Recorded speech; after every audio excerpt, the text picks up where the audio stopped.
दीदी चालना बेन कितना टाइम हो गया मम्मी बोली ना। हाँ वो जाऊत ना पाणी तर भरी लिहू दे मग बिन पाणी लेवानी चालशे का घर कधीच नाही आजी बरा ते आपला अजून एक बी गुंडा भरेल नाही ते अजून देखच का कितला गुंडा भरी लिहितात ते दोन्ही तिन्ही जणी येलेतच पाणी भरायला माय आई पिक्चर बी काय आते म्हणे कधीच नाही येते ना कधीच आपला नंबर होता जाऊ दे आता आई पोरले सांगितले जराशी थांबी जाई आपली बादली भरलेस जाऊ दे माय आत्या तिला काय दरान दुराई तिला काय पाणी भरी सांगतेतच जाऊ दे आपण गण भरायचं 3-4 गुंडा भरायचं पाणी आपले पुरवू दे हा ना त्या खरे त्या पोरी बी किती येलो त्यात बिचारा उभ्या होत्यात आपला जेव्हा पाणी भरायला तो साईड मध्ये उभ्या होत्या आता भरी लिहू द्या तिसले बिचारा असं चला आणि ना काय दरान दुराई काय तुम्ही पाणी भरी लावून थांबा तुम्ही दोन्ही जण तुमले काय समजे पाणी भरेल काम माई ना पण आता ती पूर्ण नंबर शेती कसं काय आपल्या भरू दे बरं हा कसं भरू देवा आणि दकस ना बरं मी का भरू देवा आणि ती काय घरून लयले का तो आपका जेव्हा मग आता तुम्ही सौपादनं माहेर दक्तस का पर सरकतं जराशी हाय बादली भरी लिहू दे आमले आजी आम्ही बी कधी साईडवर बसलो होतो आम्ही तदा तुमले बोललोत का की आमले एक गुंडा भरलिव द्या आणि काही सांडी भरू द्या आणि बादली भरू द्या आता तुम्हाला नंबर चालना घ्या आता आमले पाणी भरलिव द्या पाणी चालणं जाई ना आमले बी पाणी भेटायला पाहिजे ना अहो पिच्चो एक बादली भरा मग तुला काय जिंजाई जावा बरं लिहू द्या ना का आजी जरा एक तास जाय ना तू पाणी भरायन ती तदा आमले बोलली का दाखलच्या पोरी आहेत का बादली भरलिव दे माय का गुंडा भरलंय जाय बेटा लय जाय का काय तदा हूं नाही चू नाही तुला पाणी भरा मग गुंगवती आणि आता तुला नंबर नाही घ्या चालना घ्या ना आता काय सांग राहिनी पाणी भरानं मी नाही भरू द्यावा आता तुले हा को पिच्चोन पाचोई करी राहिनी का रेखा मग का माणूस काय म्हण राहिना वडील जेठी बाई शेबो काय बोली मग तू काय करशी हो शेमडी तू आतेनी वल्ली कोल्ली तू आको मला अशी रड बोलायनी का कोणी शेव तू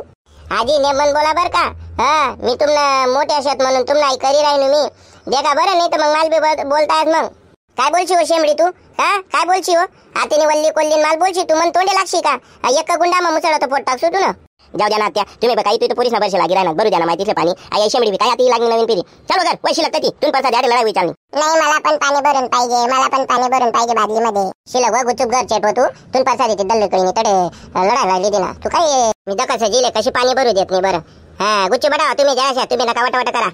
आजी आई दकान दुकान आहे तर ती दकाड जो बरं का तू मला नको दकाडू तू नाही तर एकच काही सांगते मग तू नाही ना डोकं फोट टाकसू मी हा मन भरशे नको लागतो तू काव दीदी जाऊ दे ना माय ती आजी चांगली नाही दिकस मला ती आजीला बरशी लागस का हा वय ना किती ना कौड दिके ती मला काय लेन दे नाही ती 3 घरनी कौड आपण तिने कौदरी एक तास द्यायला बसलो होतो 3 मध मागून नव्हतो का पाणी भराले मग ती आता आपला नंबर शेता आपण का आता का कुदराय नाही ती मध अरे पाणी जर चालणं जायचं 8 दिन मा पाणी प्यावायला राहावं नाही तिला काय शे तुला नाही भरू दे ना काव नाही भरू दे ना का तुले हा वल्ली कोल्ली शेमडी कोणी शेव तू हा कोणी दल्ल्या बल्ल्या बाईस असं माणसं मान ठेव का नाही ठेव हा तुला काय वय नाही लावा का तुला माय बापनी हा का वयस्कर बाई शकत नाही सांगी राहिनी एक बादली भरू दे हा काय बिन वयन नाही शेव माय आजी वयन नको काढू बर का तू आणि कोणी शेन काय शे मी साहेबराव पाटीलनी पोर शे हा जावा ज्याला सांग नाही त्याला सांग आणि दल्ली बल्ली बाईनं नाव सांग राहिनी दल्ली बल्ली बाईला उनते का किंवा मी की दाखवल्या पुरी बटेल शेत का माय एक ताजा ना साईटवर जराशे इथल्या गुंडा भरी देऊन वाटलाय देऊ का काय तदैनी तुम्ही अक्कल चालली तदैनी तुम्ही बुद्धी चालली आणि आता दल्लीन कोल्लीन वल्ली वस माय राहिनी ओ माय काय हातभर जेबनी पोरशे वाई आई तर जराशी काय केल्यावाल तयार नाही शे हा काय वयन लायल शे हो माय बापनी आजी जराशी किवकरी सण बोलते तर माणूस बरी बी देत तू ना बादली तू तर तीन बहीण ती चढेल मैसा माय बोली राहिनी तर ताईन तर तुले कोण बरी दियन कोण रिकाम शे त्याडे काय तू घर ना खातस का काव पिच्चे माल म्हैस म्हणस का काव म्हैस म्हणस का तुला मी म्हैस दिकस का काव तू माय पा सांगस मी आमच्या साहेबरा भाऊ सांगस मी